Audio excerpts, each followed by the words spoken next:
ba ni bibia adore boje one na akofoma de don ase papa na ye nyina ni mutai ti ane ye nyina ye hye mu ha na ebedi ye maame ene bibia ye maame Elizabeth Techuwa ananne ne na awotwe ene na awotwe oda ndwenkum so senti eye bia na buhia awu Techuwa ntia sabe wa trase obedi abewa eye ne na awotwe na sabe esanti abadwemu abachie ya ene ni abasisi ya nti obi fa ne santo obi nsayam enti yebekuja enti esanti abekodwemu ya na eye yemunya ne bibia wura sabe awuku eye MPP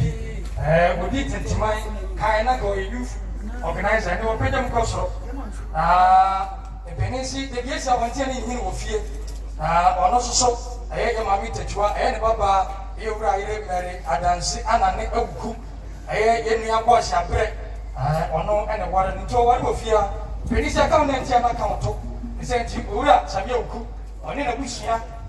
ongugu na ne nne ene ye ba bibi ye maame ye burchehima na watwe ne senti eso ne buhia ba kwa tamada ho betima ko ne so ne buhia ba na ye ne nsabeto nsayam ye nyina aka bom na yesu aberewa ye di na watwe Senti, you santi ya na ye nua de bibia wu asame awuku wo di tintimai awo MPP osoro kokroko amadwokuo no kan na wo youth organizer na wo fagya mkoso eninti aye no ho kani aye owura yire aye Mary adanse anane awuku nenna enenne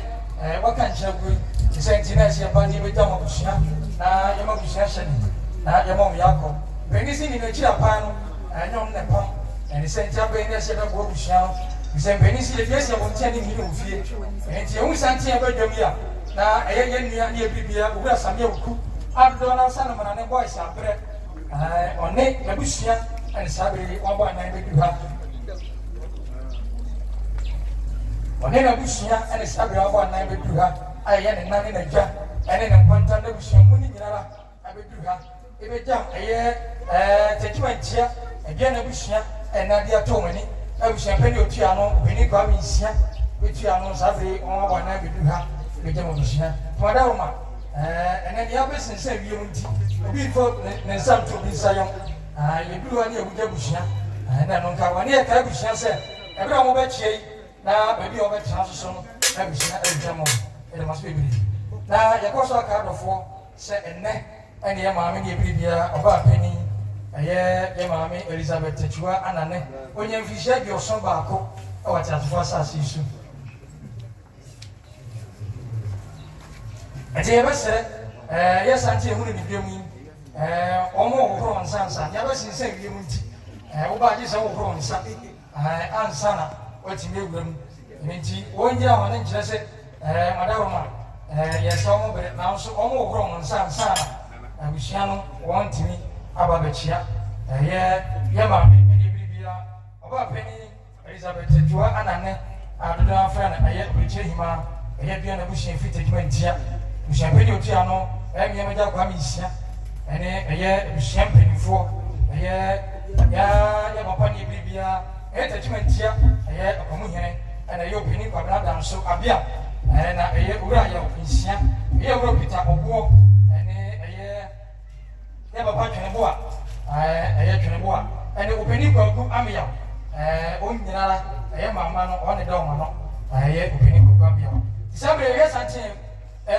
eko chia bushia na dia to ania na penisi de biesi abontia ni hin ofie ye ne bibia owura same awuku awodi tintimai awo osunu kokroko amadwokuo MPP ye na oketwa mu ya ana won soso won kosi ahene no mtu ahene no ye nyina yo ni esiye meti dimu tintimai 1992 ana be police station chairman awo nkoko constituency Adwadi North ubisa honorable Patrick Comrade bisa bachiro be na ko 3 times be fie na ni ye japo adaroma ye bako na ye ni aba ni bibia oba adweboje adaroma o ma bit be mienu ye Maame ene bibia brechehima nyame ye ni na boro ojama oche ema ojombi ene owura Joseph Festus anane owura Alexander Festus anane ana ye ni aba owura yire Esther Nyakon Ajimai ɛyɛ owura asamoa anane kɔkɔkye no ɛyɛ owura yere mary adansi anane awuku ɛyɛ owura asame awuku ne yɛ